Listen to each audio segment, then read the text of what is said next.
system. The sticker system is for ages 3 and up, and it's for the first 2 services right now.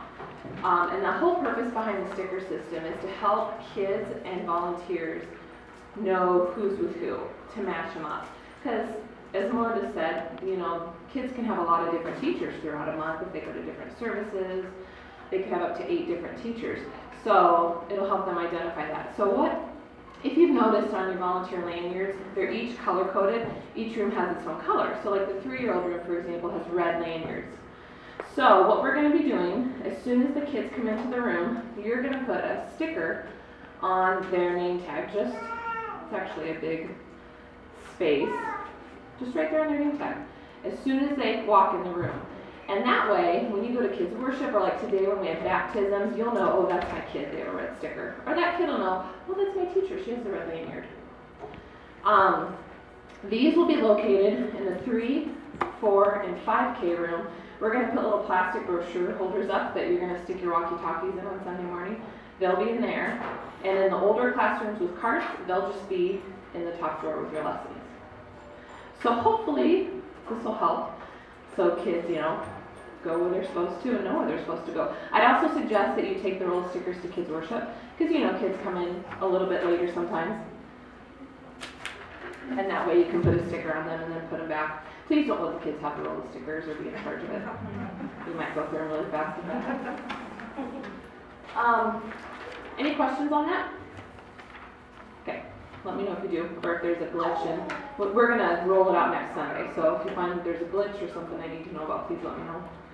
And then the bottom part, the discipline policy. I put this on here and you can read through it.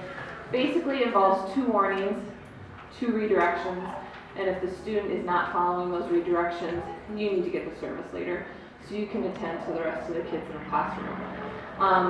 A really good example of this when I was service leader, in the 4-year-old room we had a student who was hiding under the table, and it was time to go to kids worship, and the volunteer had like 9 or 10 other kids to take to kids worship. She had asked, we'll call the student Jimmy, she had asked Jimmy to come out from under the table, and he didn't come out from under the table. So she asked again, repeated the expectation. He still did not come out from under the table. So she did the exact thing she should. She got me, the service leader, because she had to go take the other kids to kids worship. So I was able to handle it. We wound up getting the parents, and the child was having a rough morning, so the parent elected to take the child to service. Now that doesn't have to happen every time. Sometimes I don't even have to get the parent. Maybe I just need to have a one-on-one with the student and they're ready to go back. Sometimes they just may need to talk to their parent and then they can go back. So don't think that just because I get the service leader, the kid's done for the morning. That's not the case at all. We're all about 2nd, 3rd, 4th chances. We want that child to be successful. I also don't want you to think you're being the bad guy if you get the service leader and need help, or if the kid needs to go out of the room for a little bit. You're not being a bad guy. In fact, you're loving that child because you're holding them accountable and teaching them what our standards are. And you're also loving the other kids in the room because every child deserves a safe, nurturing environment where the volunteers can focus on everyone. And no one's going to think, oh, she can't handle the classroom, she has to get help. No one's going to think that. That's what the service leader is there for. Something else with that, to help prevent behaviors, it's really good to make sure you're making your expectations clear to the kids. You never assume the kids know what to do. So in the younger rooms, this may look different for every activity. You may be giving expectations and directions for every transition. So when it's time to watch the DVD in the 4-year-old room, you may be saying, all right guys, we're going to sit on our chairs, make sure we're listening, not distracting our neighbors, and then when it's time to transition to the table for crafts, you're giving them a new set of expectations. All right, we're going to sit down, make sure you're doing this with your glue and not that with your glue. Make it crystal clear so the kids can be successful. In the older rooms, it may look like we're going to sit around the rug, make sure you're not laying down. Everyone gets a chance to talk, just make sure we're taking turns and not talking on top of each other. So as often as you can, repeat the expectations and make them clear. So that way all kids can be successful and they don't have to guess what you want from them, because there will be more trouble if they have to guess what you want from them. I think that is everything.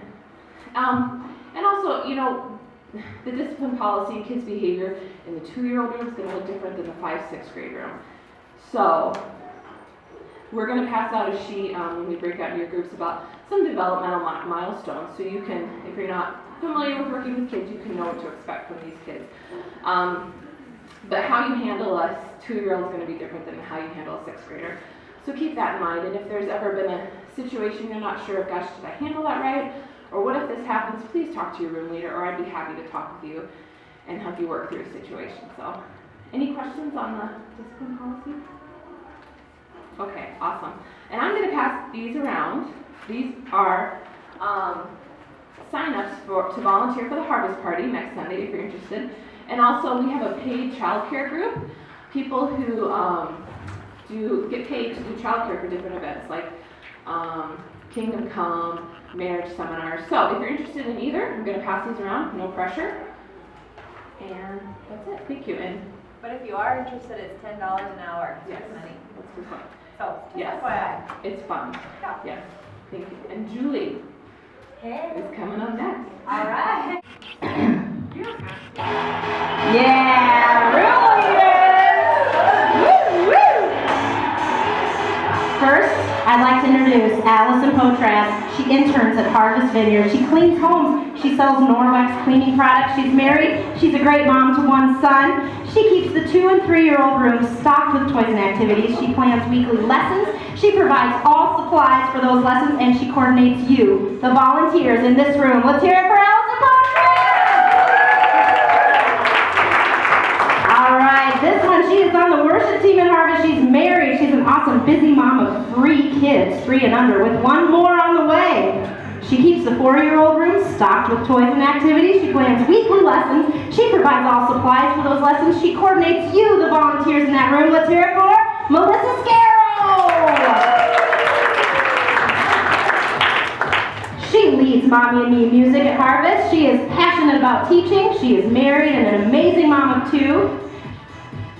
She keeps the 1st and 2nd graders busy and learning. She plans weekly lessons. She provides all supplies for those lessons. She coordinates you, the volunteers in this room. It's Marissa Vermeer! Yeah! All right, she is a librarian/media specialist in Madrid. She coaches volleyball. She loves to read. She's married. She's a wonderful mom of 2. One of them's pretty new. She keeps the 3rd and 4th graders busy and learning. She plans weekly lessons. She provides all supplies for those lessons. She coordinates you, the volunteers, for that room. Let's hear it for Kenya. All right. He is a student at Iowa State. He is originally from our neighbor Gilbert. He is the only brave male on our room leader team. He provides all the supplies for the 5th and 6th graders, keeps them busy and learning, plans weekly lessons, and coordinates you, the volunteers in this room. It's Eric Anderson! Yes! Guys, these are your room leaders, and they are awesome. They're people like you who work and have families and volunteer all over the place, and they volunteer their time to make sure that you guys have stuff to do on Sunday morning, so you can just walk in and do it. Isn't that awesome? For real. We're thankful for them. Now what we're going to do is break up into room groups. So if you could find your volunteer, just make a little pod here in the room, that would be sweet.